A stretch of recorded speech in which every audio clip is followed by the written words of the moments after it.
Commençons par la fusillade meurtrière dans une école, connue sous le nom de Colline 2.0, en raison de ses similitudes effrayantes avec le tristement célèbre massacre de 1999. Le 17 octobre 2018, les étudiants du collège polytechnique de Kursk en Russie suivirent des cours comme n'importe quel autre jour, ignorant que ce serait le dernier pour certains d'entre eux. Parmi eux se trouvait Vladislav Roslikov, un étudiant de dernière année de 18 ans, arrivé sur le campus vers 10 h du matin, se faufilant entre ses camarades sans se faire remarquer alors qu'il portait un sac de sport et un sac à dos contenant un fusil de chasse et plusieurs explosifs artisanaux.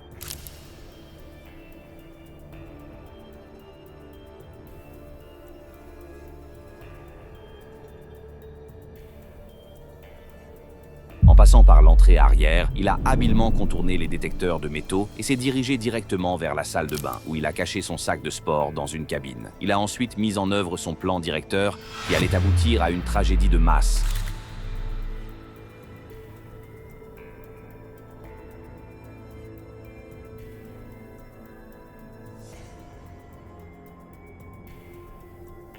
Peu avant la pause déjeuner, Vlad est arrivé à la cafétéria et a attendu que les portes s'ouvrent.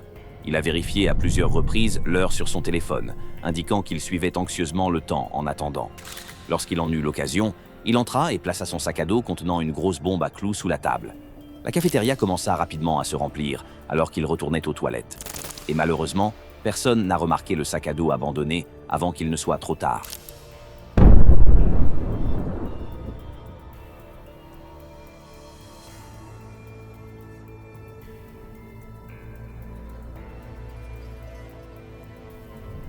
L'explosion a envoyé des éclats mortels volés vers les étudiants sans méfiance, entraînant la mort de 10 personnes et la destruction généralisée du bâtiment du collège. Après l'explosion, Vlad a commencé à tirer depuis la fenêtre de la salle de bain avant de se lancer dans une tuerie dans les couloirs.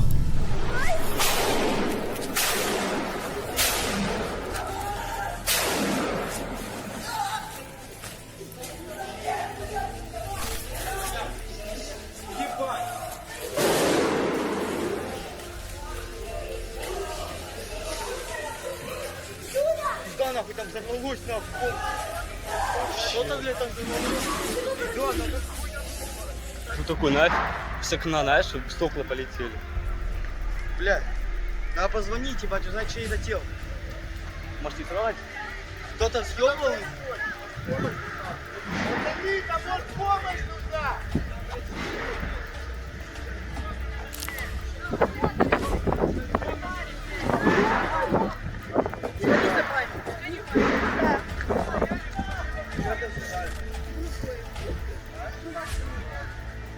Dernière victime fut son directeur d'école, Alexander Moinko, sur lequel il tira 2 fois de loin avant de se rapprocher pour lui asséner un dernier coup mortel à la tête. Il est ensuite entré dans la bibliothèque où il s'est assis contre une étagère et s'est tiré une balle dans la tête. Les enquêtes ont révélé que Vladislav était un solitaire gravement déprimé. Et à partir de son empreinte numérique, il était évident qu'il avait été obsédé par le terrorisme et les meurtriers de masse pendant les 2 années précédant le massacre. Il considérait les auteurs de la fusillade de l'école de Colline comme ses idoles et semblait copier leurs crimes jusqu'à la façon dont ils se sont suicidés après la fusillade. La tragédie a coûté la vie à 21 personnes et en a blessé 70 autres, ce qui en fait la fusillade scolaire la plus meurtrière en Russie depuis 2004. Un match de football américain a été interrompu brutalement. Le match a été interrompu et a été le théâtre d'un horrible acte terroriste. What is going on? Oh, we got people shooting. Oh my goodness, where? En août 2023, un match de football américain se déroulait dans l'Oklahoma. Le match ressemblait à une scène normale de compétition intense, jusqu'à ce que la situation prenne une tournure inattendue. What is going on? What's happening? I have no idea what's happening. What is going on? Oh, we've got people shooting. Oh my goodness, where? I don't know.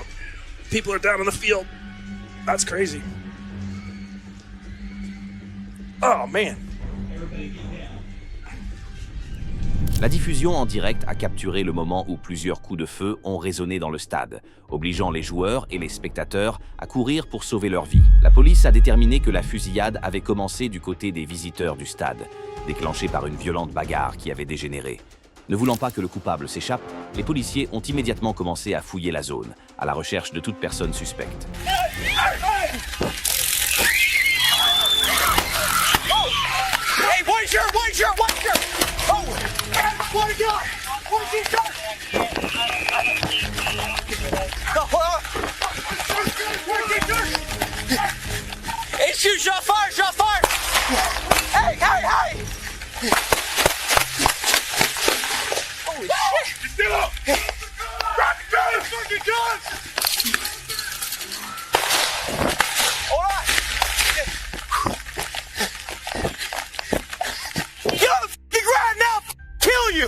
Don't you f***ing move!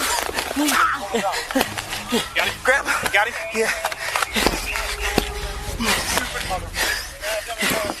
Somebody handcuff him. Handcuff him. I ain't got handcuffs. Neither do I. Mine's on the other guy. Put him on. Les policiers ont poursuivi et abattu un garçon de 15 ans qui tentait de fuir les lieux. Il a été arrêté pour meurtre au 2e degré, mais l'accusation a ensuite été abandonnée en raison du manque de preuves. Un garçon de 16 ans a été tué par balle. Au milieu de la confusion, un policier hors service, chargé de la sécurité du match, a identifié à tort un homme de 43 ans comme étant l'auteur du crime et lui a tiré une balle dans la poitrine. Près de 2 ans plus tard, l'identité du tireur reste inconnue. La police a coincé un criminel en série violent qui a semé la terreur dans un service hospitalier.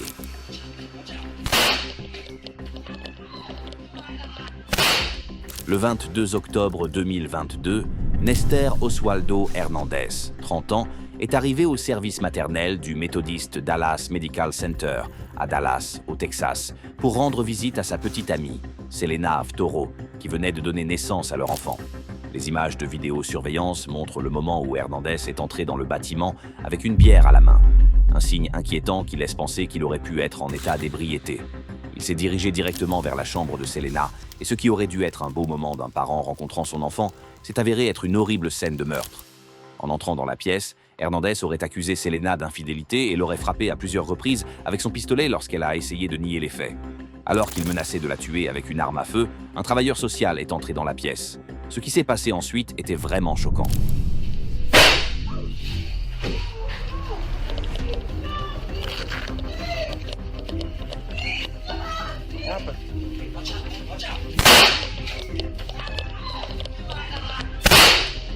Dispatch. You got emergency traffic. 10:30. A man with a gun up here. 4 circle.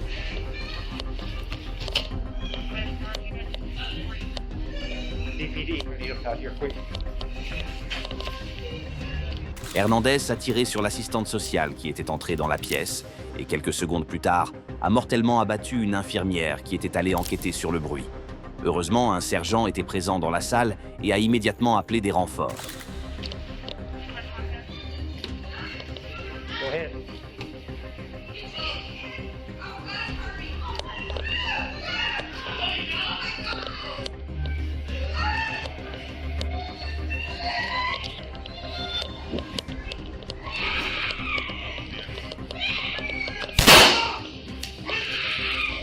Dans la fraction de seconde où Hernandez a rechargé l'arme et a tenté de sortir de la pièce, probablement pour se déchaîner, le sergent a riposté, touchant Hernandez à la jambe, mais cela n'a pas suffi à l'arrêter. Hey, I'm Robert. What's your name, partner? What's your name? Talk to me. Okay. Okay, listen. We can work this out, partner, okay? All I want to do is just get the people outside, please. We can work this out. Just let them outside, okay? Just throw the gun outside. Throw the gun out, please. Throw the gun outside.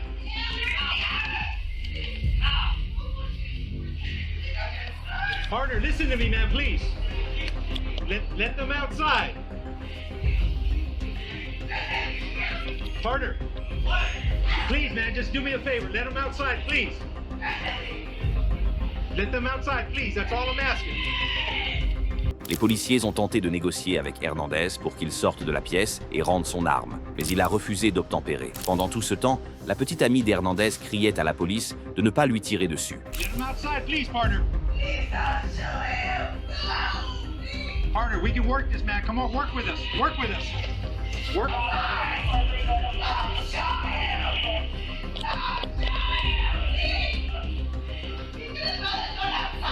Throw that gun out. Come on, man.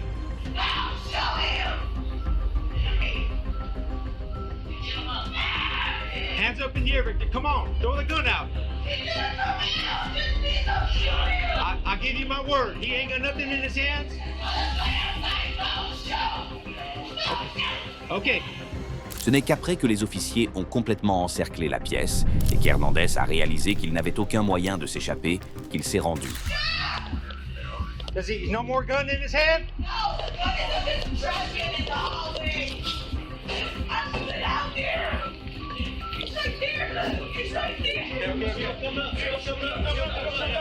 Stay on the ground. Hands up. Hands up.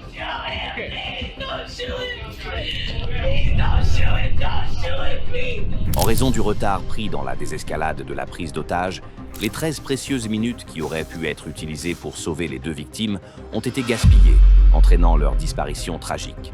Il s'est avéré qu'Hernandez avait un casier judiciaire chargé, comprenant des agressions et des vols aggravés, et il était en liberté conditionnelle lorsque l'incident s'est produit.